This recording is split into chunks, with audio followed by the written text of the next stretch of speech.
Assalamualaikum warahmatullahi wabarakatuh. Kami dari kelompok 2K3 akan mempresentasikan laporan K3 tentang perawatan pembangkitan pada instalasi genset di PT Fantech Indomobil Logistics. Latar belakang. Di PT Fantech Indomobil Logistics memerlukan energi listrik yang utama untuk penerangan ruangan-ruangan tertentu, seperti ruang office, kamar mandi, musola, kantin, dan ruang boiler. Berdasarkan hal di atas, agar ruangan-ruangan tersebut tetap mendapat suplai energi listrik cadangan dan beberapa mesin beroperasi, dibutuhkan genset. Suplai cadangan listrik sebagai backup suplai cadangan utama yaitu generator set, atau yang disebut genset, sehingga dibutuhkan pengawasan K3 dalam proses penggunaan genset tersebut. Maka dari itu, sesuai Undang-Undang Nomor 1 Tahun 1970 tentang Keselamatan Kerja, bahwa setiap tenaga kerja berhak mendapat perlindungan atas keselamatannya di semua tempat, termasuk di mana listrik dibangkitkan, ditransmisikan, dibagi-bagikan, disalurkan, dan digunakan, yakni dalam pencegahan terkena aliran listrik berbahaya. Latar belakang dilaksanakannya uji periksa adalah berdasarkan Peraturan Menteri Ketenagakerjaan Nomor 12 Tahun 2015 tentang keselamatan dan kesehatan kerja listrik di tempat kerja, dan Surat Keputusan Direktur Jenderal Pembinaan Pengawasan Ketenagakerjaan dan K3 tanggal 5 Agustus 2015 tentang pembinaan calon ahli keselamatan dan kesehatan kerja. Bidang listrik terdapat materi pembinaan kelompok inti nomor 17 adalah praktek dan nomor 18 adalah seminar, yang salah satu tujuannya adalah mempraktekkan pemeriksaan dan pengujian, atau yang disebut uji dan riksa, yang berkaitan langsung dengan K3 listrik. Tujuan, ruang lingkup, dan referensi. Tujuan dibuatnya laporan ini untuk memastikan pemasangan, penggunaan, pemeriksaan, dan pengujian instalasi listrik yang dilayani sesuai standar yang berlaku. Ruang lingkupnya mencakup generator. Dan referensi yang kami gunakan yaitu PUIL tahun 2000, tahun 2011, PMK nomor 70 tahun 2016, dan standar konstruksi PT PLN. Berikut adalah cara kerja dan gambaran singkat tentang genset.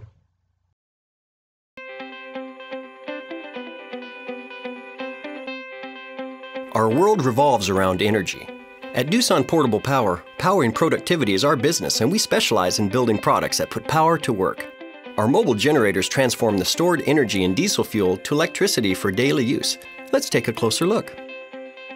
A generator engine converts diesel fuel to mechanical energy that rotates the crankshaft. As combustion occurs in each cylinder, energy transmits to the engine crankshaft, which generates mechanical power for the alternator. An alternator converts mechanical power into electrical energy in a process called magnetic induction. Magnetic induction occurs when a conductive material such as a copper wire passes through a magnetic field and voltage is produced. If the wire is connected in a complete circuit, the power can be transmitted. Alternators include two primary parts, a stator and a rotor. The stator contains copper coils wound into the alternator's outer casing.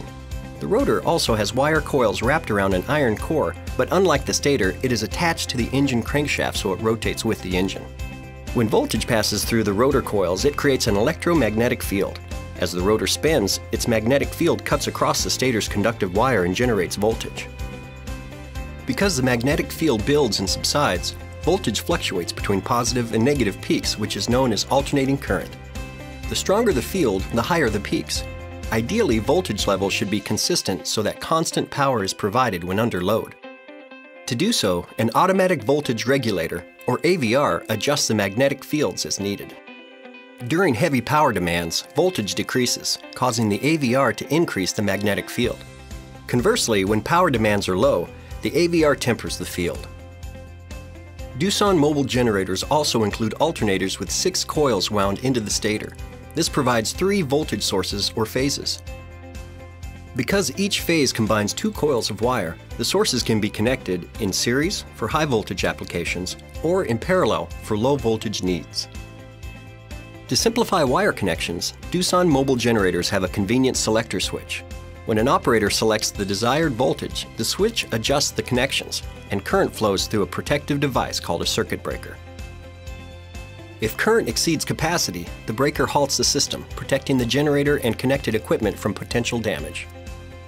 Once power reaches the connection panel, Operators can attach power cables to the generator's terminal board, receptacle panel, or cam lock panel, transforming electrical energy into light, heat, or motion, providing the power we rely on every day.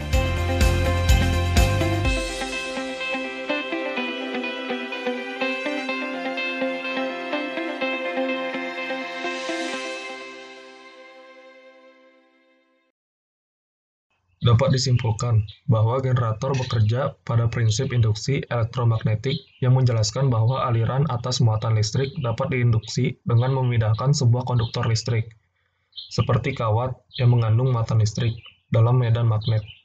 Gerakan ini menciptakan perbedaan tegangan antara kedua ujung kawat atau konduktor listrik, yang pada gilirannya menyebabkan muatan listrik mengalir, sehingga menghasilkan arus listrik.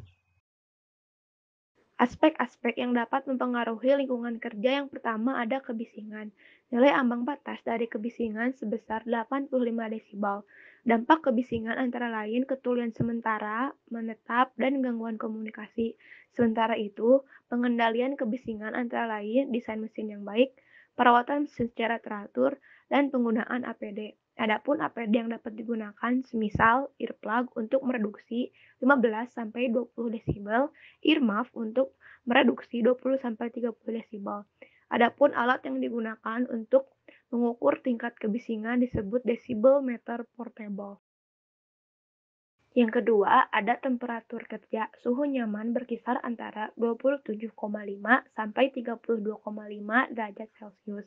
Untuk kelembabannya 65 sampai 95%. Dampak iklim kerja yang buruk semisal prickly heat, heat cramps, dan heat stroke.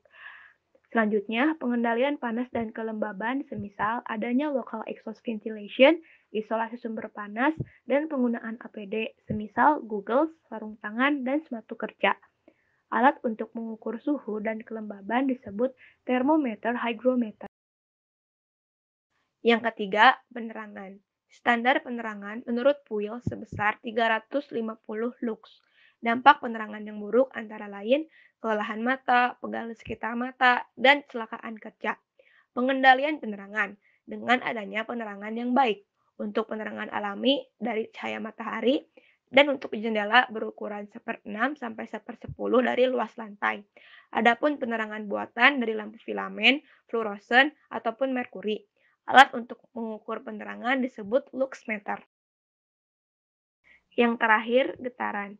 Getaran tangan memiliki nilai ambang batas sebesar 5 meter per second kuadrat untuk seluruh tubuh sebesar 0,5 meter per second kuadrat.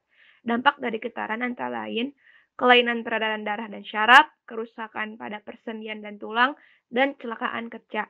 Adapun pengendalian dari getaran yaitu dipasangnya pegas atau bantalan karet pada mesin dan penguatan pada baut yang longgar.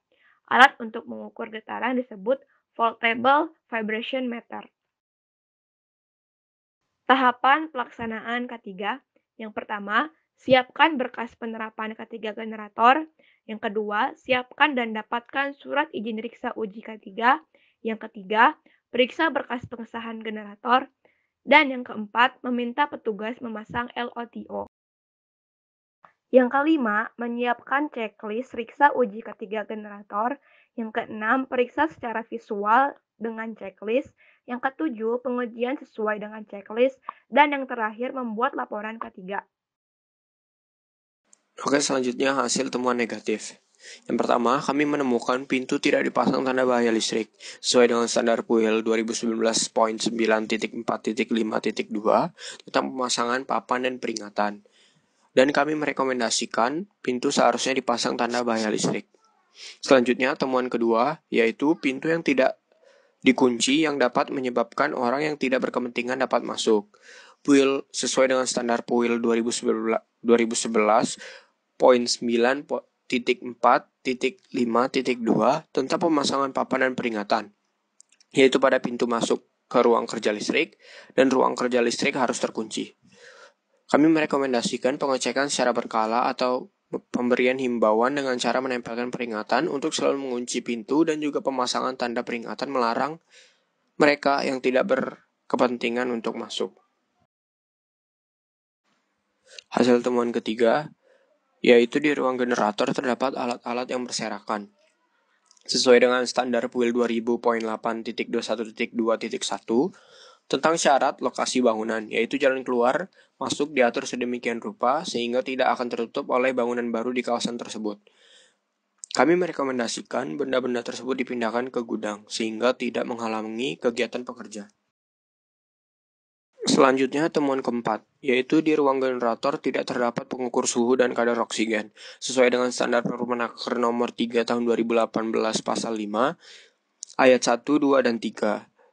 Kami merekomendasikan seharusnya diadakan alat pengukuran terhadap standar-standar yang dimaksudkan di Permenaker nomor 5 tahun 2018.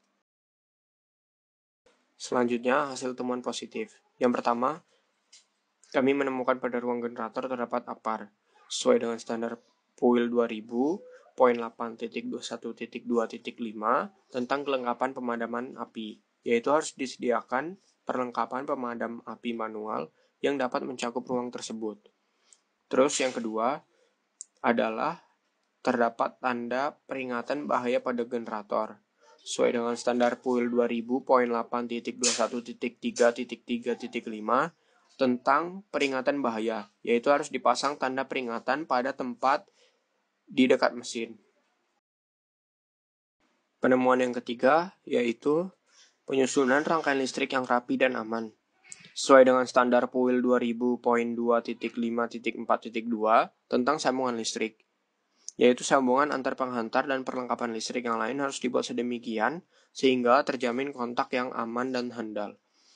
Yang keempat, kami menemukan terdapat papan larangan untuk merokok pada ruang generator, sesuai dengan standar PUIL 2011.9.5.5.2 tentang pemasangan rambu bahaya dan papan pemberitahuan, yaitu dalam berbagai ruang kerja listrik yang berbahaya seperti bengkel, pabrik, dan sebagainya, harus dipasang gambar instalasi listrik, papan peringatan, dan tanda larangan, poster keselamatan kerja, perlengkapan pertolongan pertama pada kecelakaan, perlengkapan pemadam kebakaran, dan sebagainya.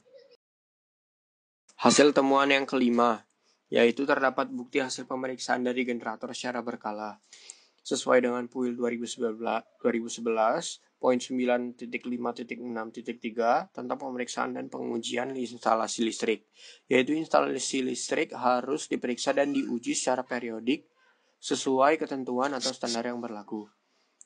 Yang keenam, kami menemukan exhaust fan dalam kondisi baik dan dapat digunakan serta soket atau steker terminal kawatnya tertutup, sesuai dengan standar PUIL 2000.8.21.2.4 tentang ventilasi udara, yaitu ventilasi udara harus diatur sedemikian rupa sehingga suhu mesin tidak naik melebihi batas standar. Penemuan ketujuh, yaitu di dalam ruang generator terdapat lampu penerangan, sehingga pada saat malam hari, ruang generator tetap terang, sesuai dengan standar PUIL poin 9.12.3 tentang penerangan di tempat perlengkapan listrik, yaitu agar dapat melayani dan memelihara perlengkapan listrik dengan baik, di tempat perlengkapan tersebut harus tersedia penerangan yang cukup. Hasil temuan ke-8, yaitu terdapat manhole yang dilengkapi dengan penutup sehingga tidak berpotensi menyebabkan bahaya jatuh, sesuai dengan standar konstruksi PT PLN Persero buku 4 tentang konstruksi parit kabel dan instalasi pembumian pada gardu beton. Kami menyimpulkan dari hasil inspeksi yang kami rekomendasikan, yaitu yang pertama penambahan peralatan K3 di ruang generator alat pelindung diri atau APD. 2. Pemindahan alat-alat yang sekiranya tidak dibutuhkan dan tidak berkaitan dengan generator. Yang ketiga, penambahan APAR di sudut lain pada ruang generator. Yang keempat, penambahan rambu K3. Yang kelima, pada pintu masuk ruang generator ditempelkan tanda peringatan ruangan bertegangan tinggi. Yang terakhir, penambahan termometer dan alat ukur atau pemantau kualitas kadar udara oksigen. Sekian dari kelompok kami. Apabila ada pertanyaan, silakan diajukan ke